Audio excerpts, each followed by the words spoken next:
Isekai. The genre where Truck-kun has more confirmed kills than most shonen villains. The land of overpowered protagonists, the author's poorly disguised fetishes, and more generic characters than League players have brain cells. But somewhere, buried beneath this avalanche of wish fulfillment fantasies, harems, self-inserts, and names akin to that time I got reincarnated after an accidental lobotomy into a world where Fent is illegal. There are actually some good ones. Let's talk about what makes an isekai anime actually work, because there are ones that really do not work.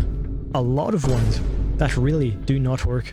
One of my favorite pastimes is reading smaller isekais and spotting which Clip Studio Paint castle models were on sale recently.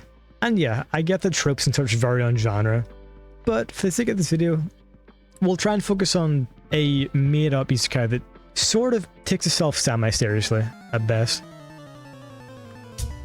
Either. These videos take a while to edit, so if you like them, why not consider subscribing, you know? Stick around for the big leagues. And if you want to tell me how much you hate it, comment. Not to boost the algorithm or anything, you know, just to say your feelings, you know. Anyways, enjoy. This took a while to edit. Now, world building is quite literally the soul of an isekai. If you're going to yank some poor NEET out of modern Japan and toss him into a fantasy version of Europe, it's usually pretty old Germany inspired architecture-wise, with dragons and goblins, you know. You better make that world feel alive. The point of isekai is quite literally to make a more interesting world than the one we currently live in. Here are the usual big three of isekai world building. First of all, a town or kingdom with a big wall around it being the main starting point. Bonus points if it has a moat or a stream going through it. Number 2, tasked to slay the Demon King within 5 nanoseconds of being in this world. Number 3, the magic system is either the least important aspect or it is all the anime focuses on. You either get 0 lore on magic or it's like 70% of the show's plot. A good isekai feels like it existed long before the protagonist showed up. A bad one?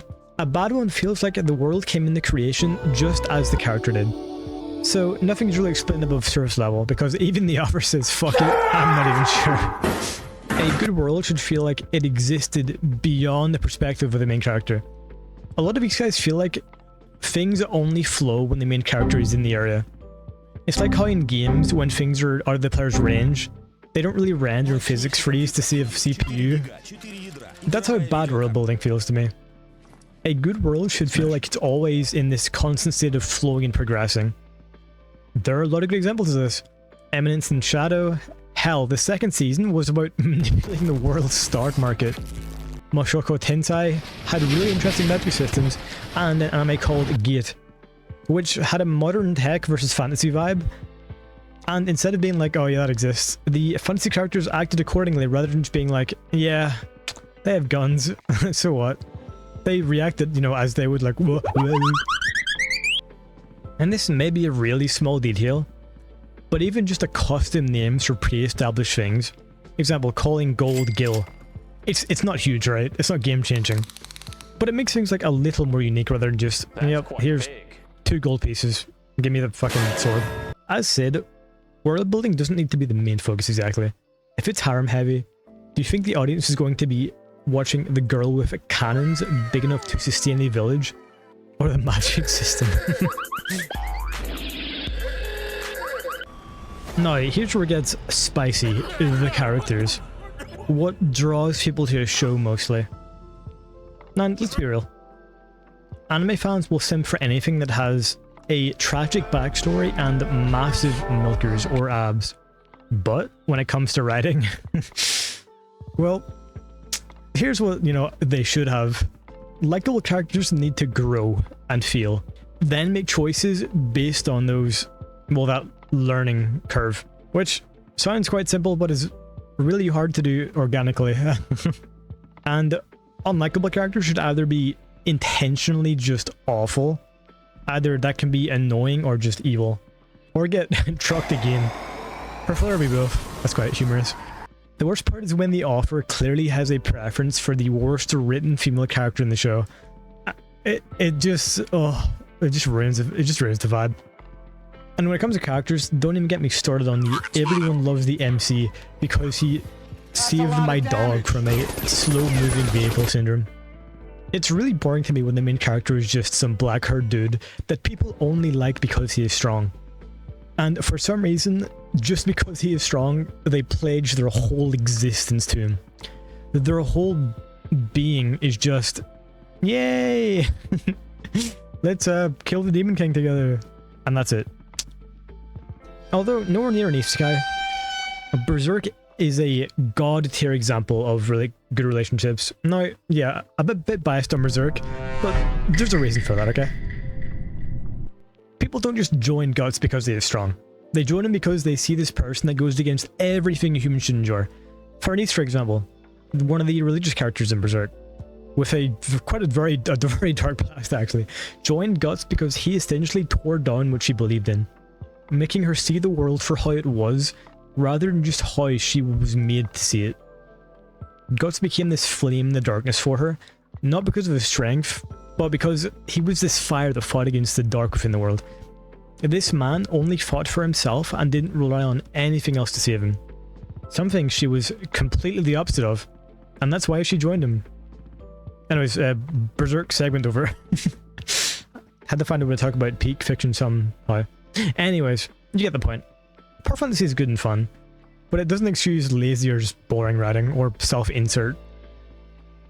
What are the rivalries, the betrayals, the trauma? Give me that character arc dipped in existential suffering. Not just like, yeah, I'm strong. Why yes, big titty elf girl, do you want to join my party for the rest of your being? And speaking of big titty elf girl, some of the side characters, most of the time, just have straight up more interesting design than the main characters. Because the side characters aren't just some self-inserts the authors have. So they actually need to think about a decent design. Never ask an author what are the only companions they can think of. Are a big titty blonde elf or a small cat girl, or not to summon a demon lord. Which is actually a good example of what I mean. As long as an anime is fun with decent writing, it doesn't need to be Berserk levels of the human mind or the human condition. How not to summon a demon lord? There's a lot of things I said I don't like there now. But it's enjoyable. It's niche anime, and it does it well. It's just fun. The character's likable. It doesn't try to be deep or existential when it's just not. It's just simple. You watch it, you enjoy it. Move on. Characters can make or break anime, especially when the main character is just some dude that are robots made flesh with black hair, black or brown actually, designed to aura form. God, I sure hope in this guy's most traumatic moments he looks cool and doesn't show any human emotion, because that would be a bad character. Now, let's talk about tropes. Tropes are not evil, okay? We've all seen the OP protagonist, we've all seen the high schooler reincarnated with godlike powers, but it's not about what you do, it's about how you use it. The real problem is, this isn't about tropes per se, but it's still kind of my point. If I can predict an entire story arc from the title alone, it's not really that clever. It's just more for search engine optimization for anime databases. And I mean, I get it right. Putting the full summary of anime plots as the name tells the reader or viewer exactly what they're getting. But in the modern day, that also comes with some negative connotations. A lot of anime to start with that Tanya got reincarnated are usually lumped together in this Isekai slot pile. Even if they are good, they will still be put in that category. An example, something like Berserk, it doesn't tell you where it all happens, but the name gives certain expectations, and it follows through. Plus, it just sounds nice. What's easier to recommend to a friend? That Tanya got reincarnated because I gooned it too much to Futanari, or and now I'm in a world of only men?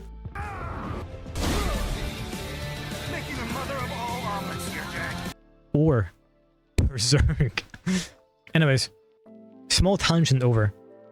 Back to tropes. Set tropes exist for a reason, because they work, and people like them. But they are heavily overused, and a lot of isekai don't like changing them. Instead of building off these set tropes like power fantasy, they just try and mix a bunch of them together and hope it makes something interesting. And the isekai that do try and change them, they don't lean into it very much, or just give up out of fear of being unlikable or offensive, I guess. Isekais that take tropes and mold them into their own thing are the ones that stand out and get remembered. Not just, yeah, this guy's strong. What weird and wacky situations will he get into? I'll talk about it later, but Konosuba tips tropes on its head, basically. Kazuma is not this guy to save the world, he just wants to make money. Darkness is meant to be this tank of the team, this actual strong character. And she's just dog shit. But that's the point though, it's funny. As I said, this all depends on genre, but at some points carry across. Back to characters a little. Let's talk about main character designs for a second. Because, you know, MCs are kind of like the main focus of most shows.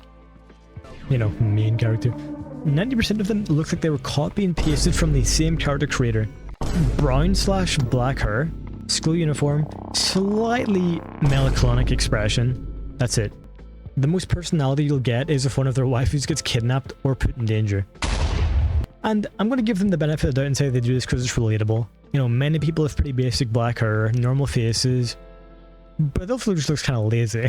You know, I'm here for a cool main character. I'm not trying to follow around some just random high schooler that doesn't stand out at all, and there's a power trip. And among the mountains of like light novels that get released in Japan, probably per week about isekai, there are mountains of competition to try and beat, and most of them look the same. They're not really trying to stand out. So most of them just end up getting buried and forgot about. It's kind of sad because like some of the art can be really good, but because of these designs, it just kind of falls flat a bit. If some of these mangakas who look like Guilty Gear, for example, they would go in the fucking cardiac arrest. The unique silhouettes, the designs, even the music in that series is so rich and corny, it's just, I love Guilty Gear. So say we have this black-haired character, right? Basic isekai schoolboy. But what if we just like, save the side of his head, save the side of his head. Jesus. Instead of the basic full head, medium length hair, immediately the design becomes 10 times more interesting. Hell, maybe, you know, lose an eye. Maybe they have color if it's just not just black edgy overlord cloak with big hood. Which works. I still like Emerson Shadow. But what if they had a normal colored eyes instead of heterochromia? Some good isekai designs are the MC from How Not to Summon a Demon Lord. I got fucking distracted. Rudius from Mushok Tensei. And even Tanya the Evil. At least her design is like built around her interesting facial expressions. I'm not lying when I say most isekais have side characters with better designs than the MC. Which is, for storytelling, usually not quite good. As they're going to outshine the MC a bit in like various scenes. New PC ignored Tableau type beat.